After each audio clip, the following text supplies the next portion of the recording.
And now let's have the starters for the Signal HD Spikers. Number 8, Jovelyn Gonzaga. Number 12, Beth Louise Carey. Number 13, Rachel Ann Dakis. Number 15, Honey Royce Tubino. Number 17, G. Syed. And number 18, Alexis Matthews. Their Libero. Number 2, Mami Miyashita. Their head coach, George Pasqua.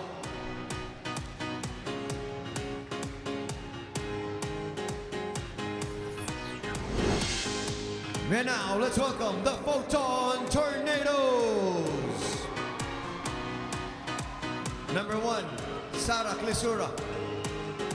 Number 3, Jaja Santiago. Number 7, Dragana Perunisic. Number 9, Ivy Perez. Number 10, Micah Ortiz. And number 17, CJ Rosario.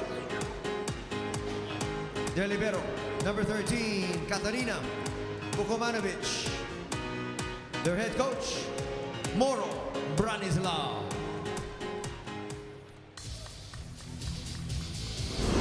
What do you know? Coach Moro Branislav looking sharp, looking dapper, looking debonair. Of course, it stands right now mga volleyball fans and coaches. More formal look to start the Philippine Superliga Grand Prix. Dalabagit mo Tex, iba ang laro dito. That's right. Now we're taking the cue from the FIVP. You know, they just want the coaches to seem a little bit more professional. And might I say, you know, they're looking pretty sharp. Not as sharp as you in your tricks to go ESPN 5, sir. I love it. Oh, we've talked about the volleyball gospel. We've talked about the information on the players. Here we go. It's going to be all up to them as they settle the business on court. Okay, one thing that we'd like to see with Signal is if they can manage the tempo of the import. Imports are in their element now, but we have to see if they can handle tempo. Talking about the setters of Signal.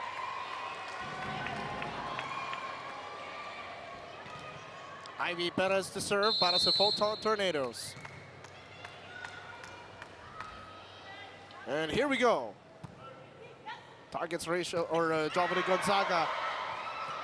Ball still up. No, it's the opening point para sa Signal HD Spikers off the 4 touches. I gotta give it to G-Side, no? Answering my question right away.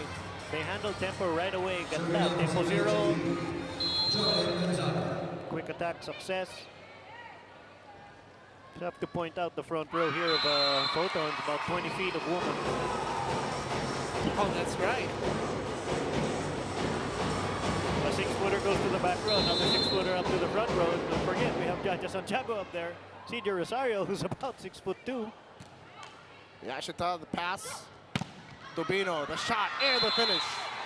There's that second option we're talking about, Gabe, at the outset, no? Na-establish side itong middle kaagad, kaya medyo na-late yung blocker dun sa wing. Tubino, you know, the blockbuster. He knows how to get through the block. Here's Perez. Setting it up for Clisura, who puts it down. Nothing special about that play, no? Umibabaw lang ito si Clisura. Dahil maliit yung blocker niya. And this smashing spike is brought to you by Chooks to Go, ang nag-iisang manok ng bayan.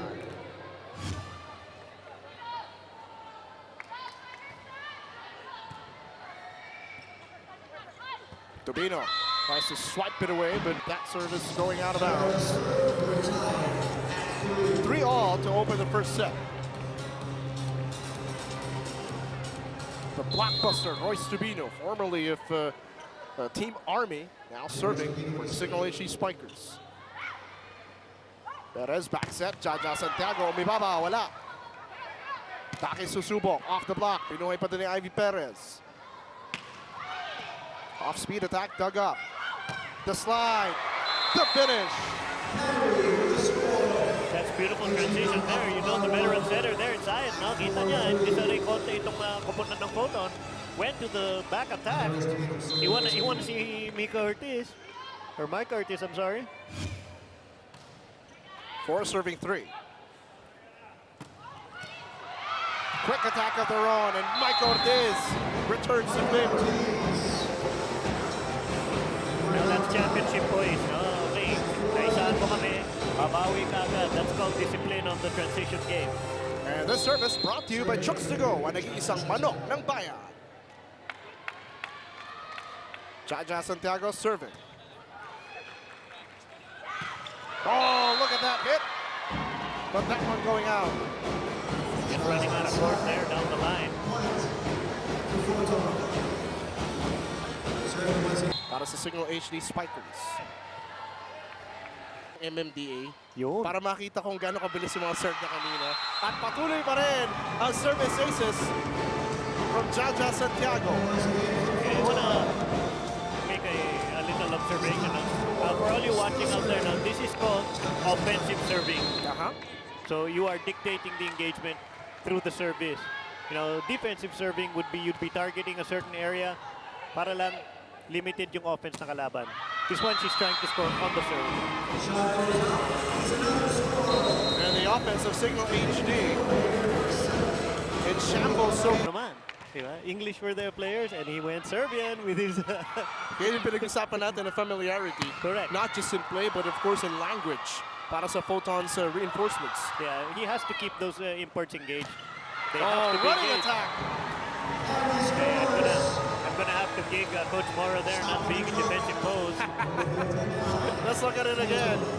So vicious. You have to see it once more. Moro couldn't take it. That's Mike brought to you with Chooks to Go. Ang nag-iisang manok ng bayan. Here's Ortiz with a wicked swing, but too long. Yeah, there are tempo problems here with between Ivy and Mike. That's kind of weird to say, but you know there are tempo issues right now. Hindi suabe ang execution nila. Gisa at serving. She will be at the back. 3 spikers up front for Signal HD. Lisura rises, rejected by Beth Carey. That's why they brought her here. Yeah, I think the seal was there on Joby's side, if I'm not mistaken. But a good point here, no? I mean, you see how the block was formed. Joby didn't wait here by the antenna. She went, lessened the real estate that her middle had to cover, and they sealed the ball. Wala talagang nowhere to go. Si Lisura. Oh, back attack.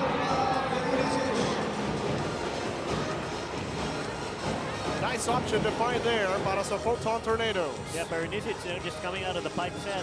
Sizzle. Her team up 12-7. You're at set number 1. Saet sends it to Dakis. Blocked by Perez and Ortiz. Other side they go. Gonzaga. Another back attack. Puts him down. Ivy Perez has righted her ship.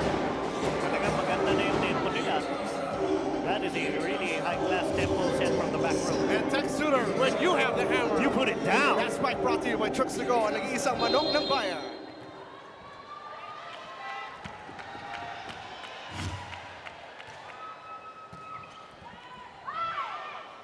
Tubino mula sa likod. Daga, Perez attacking on 2. That's always the advantage of a southpaw setter. Ang kilabot na kaliwete ng Photon Tornadoes extending the... Sabi niya, maybe they'll improve by 5% every week, but hopefully they'll peak at the right time. Hopefully by the time we enter the quarterfinals. Back to you guys. Well, it looks like Coach Morrow managing expectations there, no? 75%. I mean, with his performance now, if this is his 75%, you know, they're a team to be reckoned with. And Jovelyn Gonzaga reminding everyone, I'm a force to be reckoned with as she gets it a go. Sabi ni Joby, kaliwetin din ako eh. Kilabot din ako, nakaliwete. Huwag kang makalimot. Beth Carey, middle blocker from Australia. Is a veteran campaigner as well. Now serving para sa Signal HD. Oh, that time, Photon naman ang problemado ang first ball. Saet, back set, Gonzaga puts it away.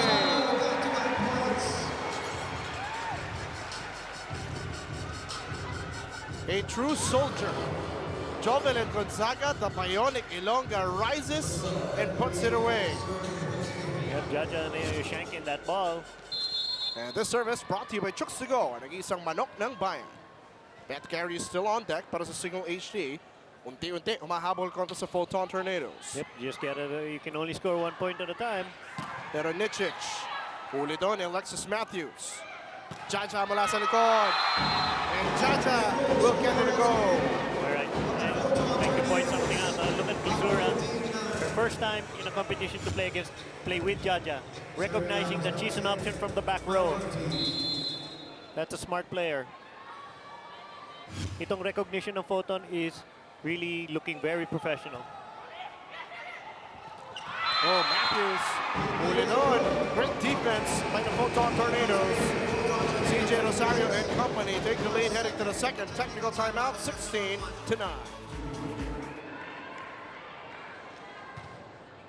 Ooh, by red.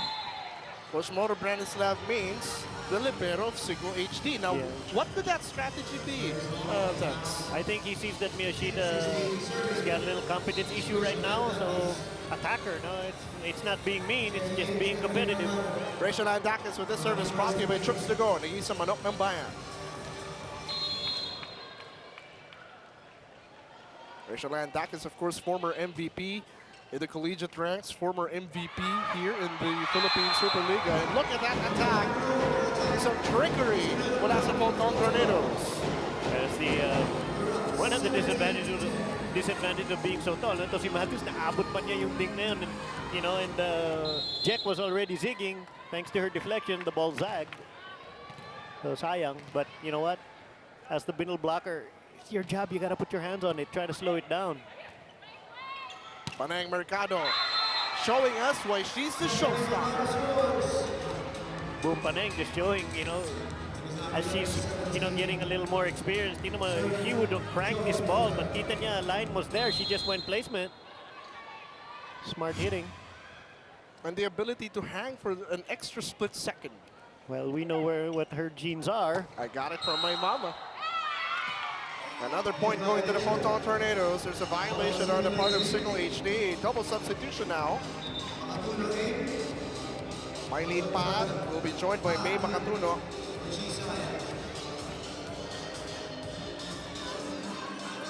Makatuno, of course, a crafty playmaker, also a threat from the service line. Well, I think she's really in here for the double sub, not to maintain 3 spikers up front, but the nice thing about when you have a May Makatuno is you have a solid defensive setter. Oh yeah, and produkto ng Adamson University. Already played for many teams dito sa ating Philippine Superliga as the service goes long. Mula sa Photon Tornadoes, here's Alexis Matthews from Michigan State. Although she will be subbed out, papasok si Maika Morada. It's going to give her a break, no? I mean, both coaches are expecting a longer game. As we have, my nickname for this player is the Timeless One.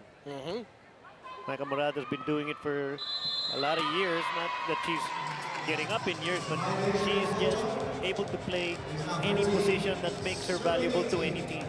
Yun nga yung sasabihin ko, she's been made to play open, right side, middle. Kulang na lang, pati libero, palaro mo na kay Maika Morada. She does have good defensive instincts, so let's not be surprised. Oh, Crisura going up and away. Alam mo, itong dalawang outside hitter ng Photon, Crisura and Bogomanovic. No, I'm sorry, Pernicic. Hindi sila power hitters, eh. Crafty hitters so far, but let's see if they, although no one got the second ball. So Photon now with some communication issues, allowing Signal to inch back 14-19. You know, Coach Morrow there is talking about minorities. Yan ang sakit ng middle, hindi talaga gagalaw. I should know. Good pass there. Perez sends it to the outside. Clisura, oh! Off speed! And catching that off guard. Okay, for all you left side hitter wannabes, no, there's more to hitting left side than just cranking it. Tingnan mo, kita niya, butas na butas. She just went over, off speed. She does not sacrifice power for altitude. It's more important to hit up top. Takis winds it up. Santiago with the cover. Pero Nicic saving, setting, Clisura giving it back. Chance now for Signal. Combination para kay Pat. Won't go through. Santiago's service straight to the net. Man, she's got some pop on that serve. Ang tulis eh. Galing pa sa taas. Parang tennis serve talaga. And you know, a lot has been said about Jaja Santiago entering the season.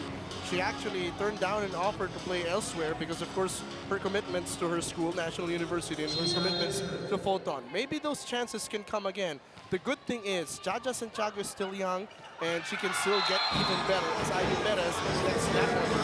Yeah, I mean, the world is hers now with regards to playing volleyball because she's young enough, she's got talent. You know, pakakala niya, maybe may usapan siya sa magulang niya na, sige po, I will finish first. Diba? When she graduates college, then all the decisions can be hers. Oh, miscommunication between Carrie and Syed. That way going awry. Yeah, I don't understand why you send the quick into the net.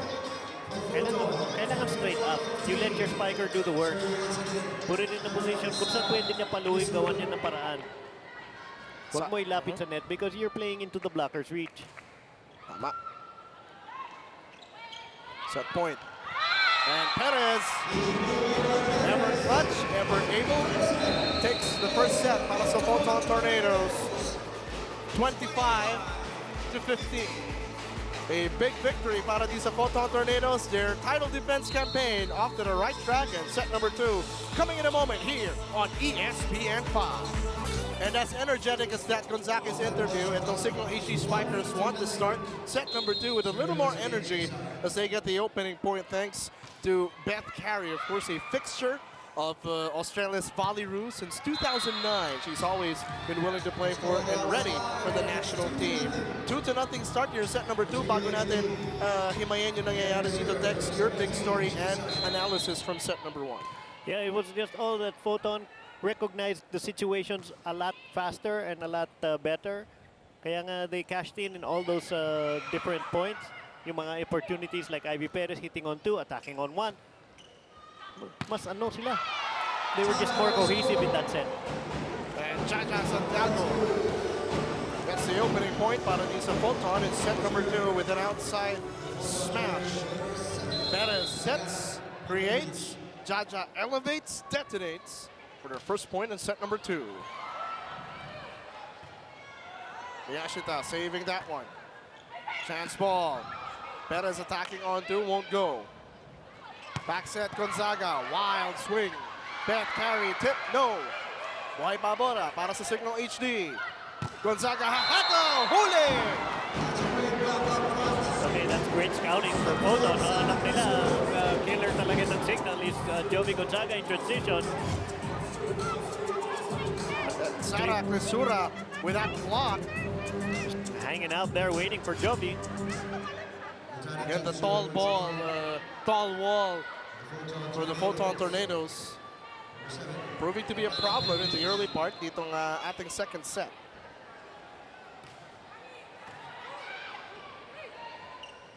Oh, miscommunication between Syed and Carey. Hindi nabutan yung quick set.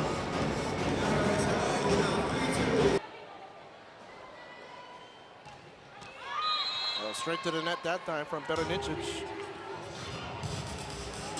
Yeah, Clisura and Peronic, it's just nothing fancy. It's just smart volleyball. Look at the all-Serbian back row here for Photon.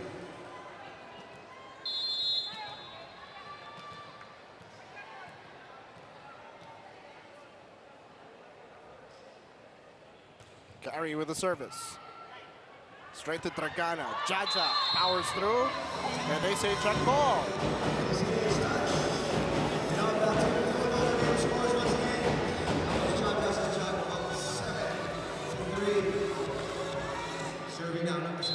So far, it's been Photon dictating the pace after that opening 2 points. Well, that's the Signal HD here in set number 2. The pass has still been problematic for Signal, kaya hindi pumapagana yung mga middle tulad ni Alexis Matthews. And Photon's defense in Sep-Dec taking the lead. Papunta sa ating unang technical timeout. 8-3 dito sa set number 2. Nagbabalik po tayo dito sa ESPN 5 for more of the 2017 Chooks to Go Philippine Superliga Grand Prix. Photon Tornadoes lamang dito sa ating second set. 8-3 kontra sa Signal HD Spikers with CJ Rosario serving for Photon. Matthews manages to tip it over. Outside for Sara Cresura. Just smart volleyball dito sa papunta ng Photon. No? Not doing anything fancy, just setting it out there. Cresura just finding the gapper there. They tried to seal ball, but they oversealed and then gave the line.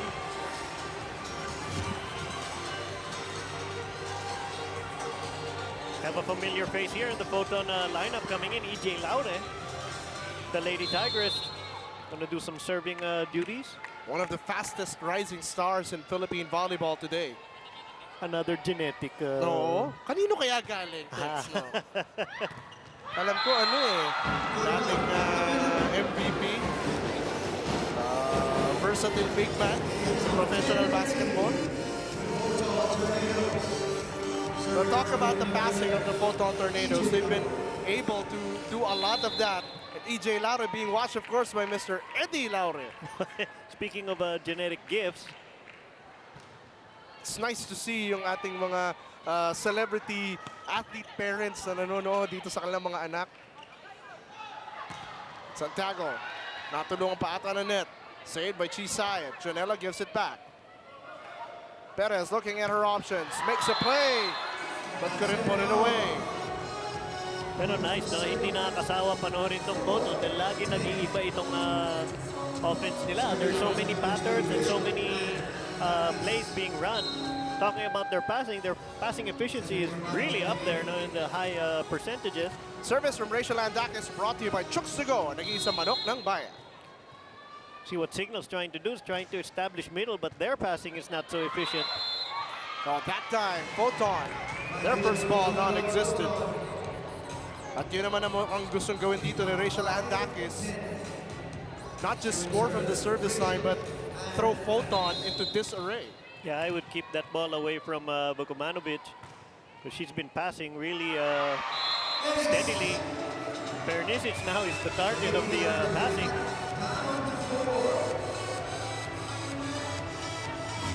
It's kind of weird because they're serving her short right. When to a right-handed player, you serve them short left. Oo, kasi mas dominant yung right side. They're more inclined and more successful going that way. Oh, look at that. Off the block. All good para kay Jaja Santiago. But you can see the talent here of Matthews. Now she got up there. This is going to be the challenge para kay Jaja Santiago. Prove that she can dominate reinforcements of other teams. Well, it shouldn't be a problem at 6'5". Here's Panay Mercado. Dug up by Vukomanovic. Cresura on the counter. Well, for all you watching out there, no? Never sacrifice altitude for power. Here's why. Hitting at peak, snap wrist. And that's by brought to you by Chooks to Go. Nag-iisang manok ng bayan. Didn't drop her elbows, stayed true to form. Santiago. Oh, look at that. Oh, but they say out of bounds. I thought it caught the line here from this vantage point. Wow, that's... Pero kita mo yung speed, Dex, no? I wouldn't want to be in the way of that. I mean, if I'm playing, of course, I will defend. But, you know, if I'm a spectator, I don't want to be in the way. Tulad na sa service sa ganon. Oh, look at Miyashita. Just short.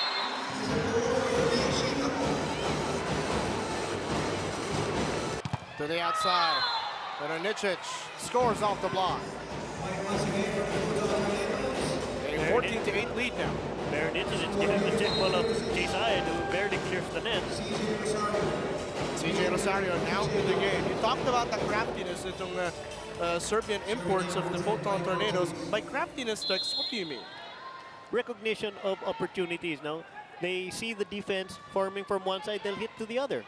It's simple volleyball. Violation.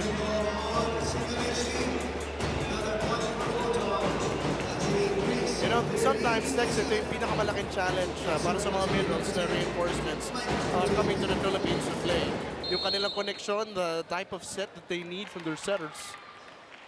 Well, And service brought to you by Chuksagon, Nagisa Manok ng Bayan. yeah, I mean, the important thing is you establish a tempo of the, the brother. Pero CJ Rosales got hops of her own. Back in a moment. Tex Suter, ganito gumawa ng entrada sa Philippine Superliga Grand Prix. 8 attacks, 2 blocks, and a service ace for the soaring Sara Clisura, who has been sizzling for the Photon Tornadoes. It's nice to see her now, the European soundness of the fundamentals. Tingnan mo ang high-risk snap, good arm swing, doesn't force anything, doesn't drop her elbow, Yes. stays true to form. Huwag natin kalimutan, Tex. Serbia, runner-up sa China in Rio 2016. So, you know, the quality of volleyball is there. But hey, the veteran volleyroo, Beth Carey, sends it back. Brings Signal HD within 6. If I were Ivy Perez, I would have taken a chance on the back set, no? Get Carey moving. Perez sends it to Jaja Santiago. Attack through ball. And that will send Dragana Meronicic to the line. 17 serving 11 as we hear from Carla Lizardo. More info about Dragana Peronicic. She said that she started playing volleyball because her dad loves volleyball and he told her to get into it when she was just 12 years old. And she continued to play on because she really fell in love with the sports. She has... Istanbul. Okay. Yun, sure ball siya doon as way continues. It's 18 serving 12. Jovelyn Gonzaga, the tip won't work. Clisura on the counter. Drop ball, won't fall. Janela cleans it up. Takis set back. If they're going to play this high ball, no, it's not going to work. The blockers of Photon are just too good. Doesn't matter, this side, that side, seal. The watchers on the wall. Talking about Jaja Santiago, Micah Ortiz, Sara Clisura na nasa harap. Gonzaga, babalik. Uy, muntik magkagulo sa second ball. Clisura swings and scores!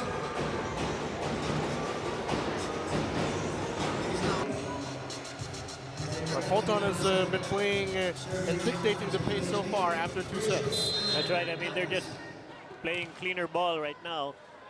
The recognition is really good. Their passing is a lot more efficient. Tingnan mo, you're really making the middles of Signal travel. You have to cover a lot of real estate. That just puts all these gaps. You know, there has to be so much technical perfection now when you pivot to the outside. Matthew's doing her best, you know, but you know, if all you're gonna do during the game is give chase, eh syempre alam mong talaga yung kalaban mo. Santiago serving. Straight to Jovelyn Gonzaga. Matthews couldn't hammer it home. Komanovic. And Alexis Matthews with a block. This is what you want to see for the former Michigan State University Spartan. It's a 7-point ball game. Karnicic gets that one. Clisura off the block. Dakis keeps it alive. Chased by Jovelyn Gonzaga, returned by Paneng Mercado. Chance for Photon. Perez backset, slide Ortiz. Covered by Jaja Santiago. Clisura with a hammer. Well, The way Sara Clisura is playing, I'm going to have to call her the Serbian scoring machine. And you know what? She deserves it. But let's give kudos here to Peronicic. She was receiving. Sumisigaw pa siya. Akin. After tina-target siya kanina. She got her mojo back. Side on 2. Kept alive by Jen Reyes. Oh, look at that block, but going out of bounds. If anything, you appreciate the energy now, the hustle to pivot. Para kay Panay Mercado, kay Alexis Matthews trying to defend the net. We just have to turn it back down. Yeah, I mean, that's why you see Coach George. Nothing. Wala ka na magagawa dun. That's breaks of the game. As you see the stat line there of Clisura, just another day at the office, I guess. Here's Perez. Back attack from Sara. Bang! A lot of people are probably wondering why go to the back row. There in the middle when you have Peronichich there on the outside. Answer is, she's not gonna force the outside set. Kasi pag tinatawagan na siya in the first set, so doon na lang siya. Anyway, Clisura's been solid.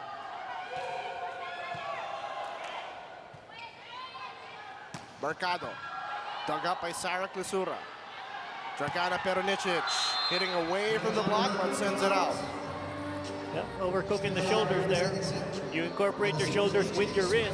You're gonna sail that ball 6 to 8 inches to the left. Alexis Matthews serving. So Perez trying to attack onto. Wag ako, not on my watch, says Beth Carey. You can fool me once, you can fool me twice. Hindi ko na itutuloy. You can fool me twice. We are at set point, but Photon calls for a timeout. As they are at set point, they just have to pass this ball and try to get a kill. Here we go. Perez sends it to Peronichich, blocked by Carey. Kept alive by Reyes, kept alive by Draganas. Jaja sends it back, scrambling on defense. Carey, no. Syed, back to Carey, bang! That's a great run there by Gislaved.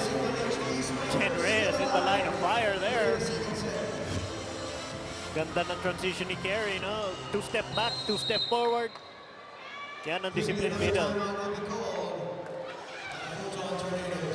Syed seems to have found a rhythm with Beth Carey, and that could be a scary thing.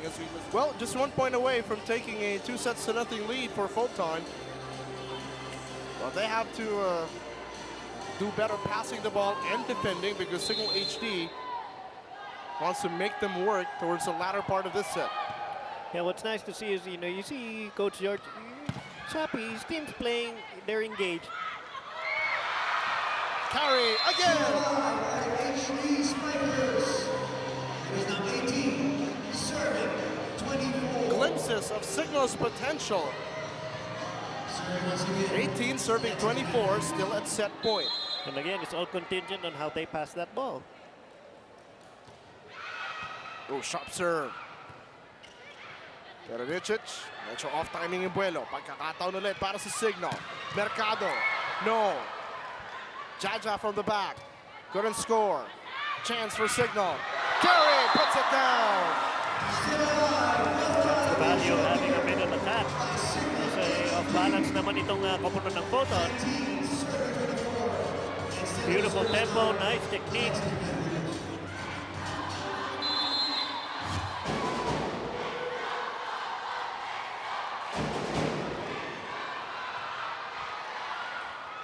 Five to nothing run so far for the Signal HD Spikers. Oh, miscommunication. Some things just have to come to an end. That's right. 2 sets to nothing ang kalamangan ng Photon Tornadoes kontra sa Signal HD Spikers. Set number 3 back here on ESPN 5.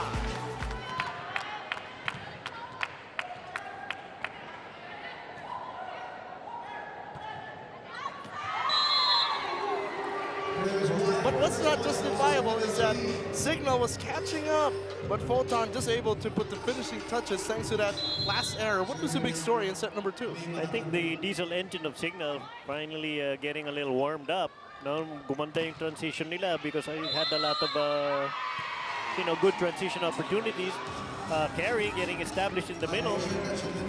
You know, pero you know, toward the end, no, too much was too many. Apparently for Gislaved, and naubusan lang. No? They just ran out of set. Pero good signs, no? Dahil gumanda depensa nila, gumanda receive nila, and they were able to establish their middle game. There's a back attack from Clisura, dug up by Miyashita. Carey, quick transition attack, no. Santiago from the left side, and gets the finish. The ball may have been traveling out, but in Miyashita's eyes, it was staying in, so she made the attempt. Kasi kaysa naman mahulugan ka ng bola, just make an attempt to make it, or at least keep it alive. Oh, Makatuno to carry. And there you go. 3-1 lead. And you know the golden rule in volleyball, Tech Suitor, when you control the middle, You control the game.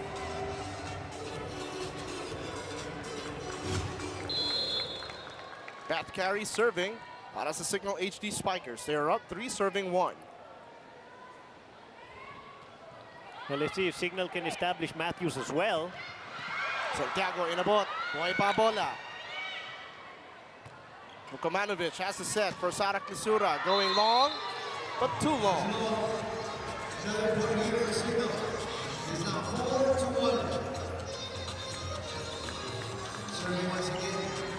The danger here for Photon is to get left behind by the searing Signal run. And this service brought to you by Chooks to Go. Nag-iisang manok ng bayan. 8-3 so far for Beth Carey. Tip by Clisura won't work. Set back. Mami Vivas making an impact here in set number 3. Yeah, Mami Vivas now playing middle. I'm thinking maybe giving Matthews a little breather. Carey serving.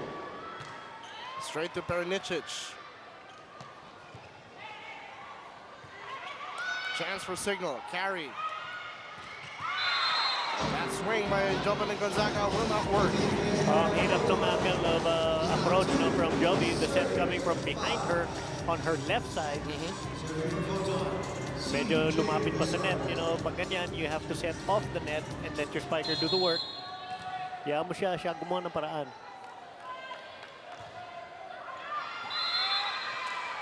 Another service error. Pangatlo na yan. Mula dito kay CJ Rosario.